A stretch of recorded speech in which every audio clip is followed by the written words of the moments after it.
여러분들 혹시 전동 킥보드 주변에서 많이 보실 수가 있을 텐데요. 이런 전동 킥보드 사고에 대해서 한 번쯤 생각을 해보신 적이 있으신가요? 저도 전동 킥보드를 꽤 많이 이용하는 편인데요. 주변에 일단 공유 전동 킥보드가 굉장히 흔하게 보이고요. 또 비용도 저렴하기도 하고 이용하는데도 굉장히 편리하기 때문에 요즘같이 더운 날에는 가까운 거리라도 이용을 좀 하고 있는 편이라고 생각이 됩니다.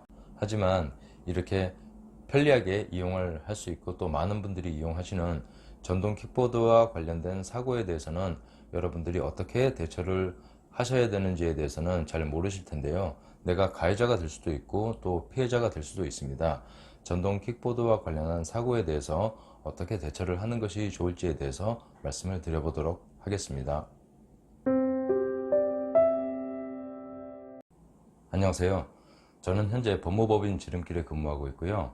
보험보상 업무를 14년째 진행하고 있는 손해사정사 김도형입니다. 오늘 말씀드릴 주제는 전동 킥보드 사고와 관련해서 상담을 하신 분이 계신데요. 일단 이분은 인도에서 공유 전동 킥보드를 운행을 하고 계셨고요. 전방에 할머니 한 분이 계셨는데 충돌을 방지하고자 속도도 줄이긴 했지만 할머니께서 놀라셔서 뒤로 넘어지시는 사고가 발생을 했습니다. 그런데 할머니가 괜찮다고 하시면서 그냥 가도 된다고 의사표현을 했기 때문에 그 당시에 별다른 후속 조치를 취하지 않고 현장을 이탈하게 되었는데, 며칠 후에 경찰서에서 뺑소니로 수사를 받아야 되기 때문에 경찰서에서 오라는 전화를 받으시고 어떻게 대처를 해야 될지 저희 사무실의 변호사님과 상담을 하는 사례였습니다. 그런데 이 사고는 가해자와 피해자 모두 후속 조치만 제대로 알고 있었다면 이렇게 변호사를 만나거나 또는 변호사를 선임을 해야 되는 사고가 되지 않았을지도 모를 사고였는데요. 요즘은 공유 전동 킥보드의 대부분은 보험이 가입이 되어 있고요.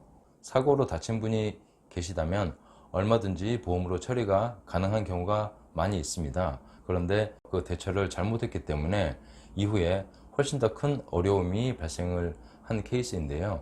요즘 주변에서 이렇게 공유 전동 킥보드 뿐만이 아니라 본인 소유의 전동 킥보드도 많이 이용을 하고 계신데요. 전동 킥보드 사고를 자전거 사고 정도로 생각을 하시는 경우가 있을 텐데요.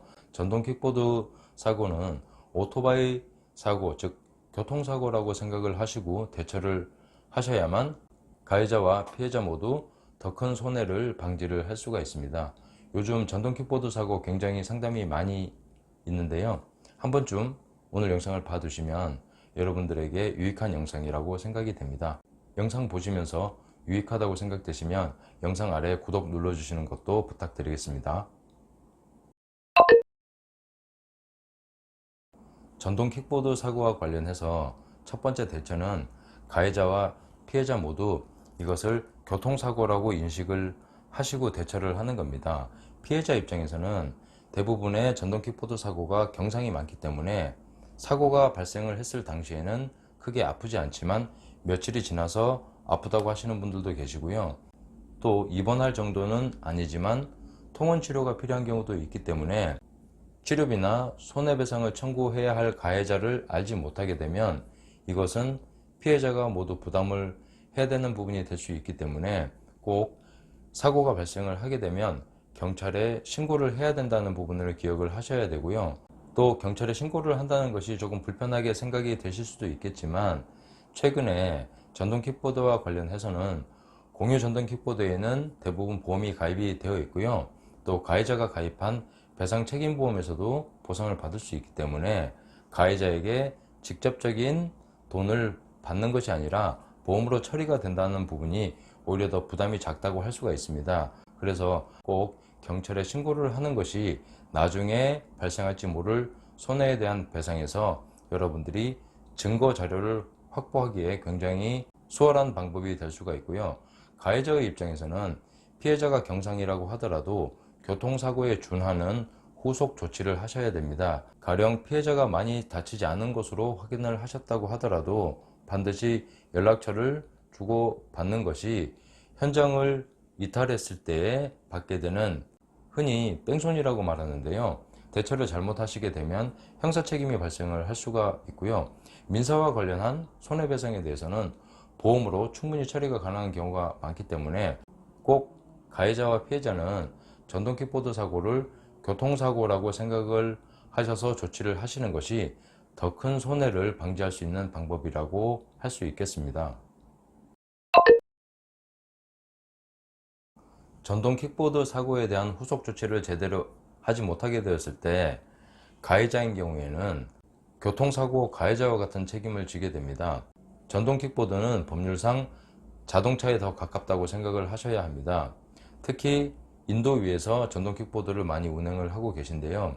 이런 경우에 사고가 발생을 하게 되면 반드시 형사 책임이 발생을 할 수가 있습니다. 그리고 사고 조치를 제대로 하지 않게 되면 뺑소니로 수사를 받게 되는데요. 이런 경우에는 가해자 입장에서는 변호사와 상담을 해야 된다든가 또는 피해자와 형사 합의를 해야 되는 문제도 발생을 할 수가 있습니다.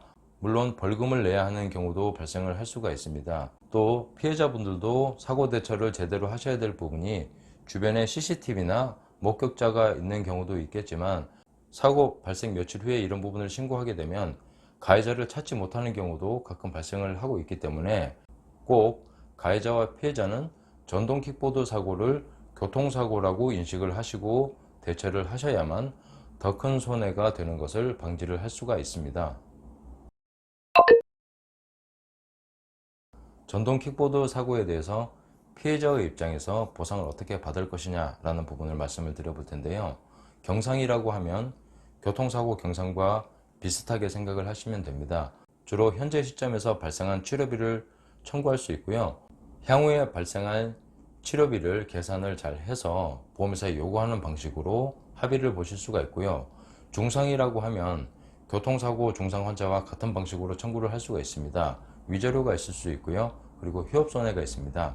또 후유장애 진단을 받을 수 있다면 노동능력 상실률을 주장을 할 수가 있고요. 이렇게 되면 미래 소득에 대한 소득 감소 부분을 청구를 할 수가 있는 것이고요. 수술하신 경우에는 향후 치료비도 청구를 할 수가 있습니다.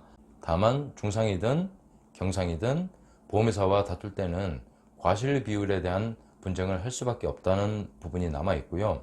보험회사를 통해서 보상을 받는 것이기 때문에 여러분들이 여러 경로를 통해서 지식과 정보를 많이 얻으시는 것이 보상을 잘 받는 방법이라고 할 수가 있겠습니다. 전동 킥보드 사고에 대해서 말씀을 드려봤는데요. 전동 킥보드 사고는 대부분 경상이 많이 있습니다. 하지만 중상도 가끔 있고요. 또 음주운전으로 발생하는 사고도 많이 있습니다. 전동 킥보드를 주변에서 흔하게 볼 수 있고 또 이용이 간편하기 때문에 전동 킥보드 사고에 대해서 가볍게 생각하실 수도 있다고 생각이 됩니다. 저도 전동 킥보드를 많이 이용을 하고 있고요. 무심코 속도를 내면서 운행을 하는 경우가 있습니다. 또 전동 킥보드를 운행을 할 때는 도로의 가장자리에서 헬멧을 착용하고 운행을 해야 되는데 그것이 더 위험하다고 생각이 되어서 인도로 주행을 하는 경우가 많이 있는데요. 전동 킥보드 사고는 교통사고와 똑같은 책임이 따른다는 부분을 기억을 하시고요. 피해자의 경우에는 교통사고와 같은 수준으로 보상을 받아야 된다는 부분을 기억을 하시면 좋겠습니다. 김도형의 보험보상 구독하시면 유익한 정보가 많이 있습니다. 저도 계속해서 유익한 정보로 여러분들을 만나 뵙도록 하겠습니다. 영상 보시느라 고생하셨습니다. 감사합니다.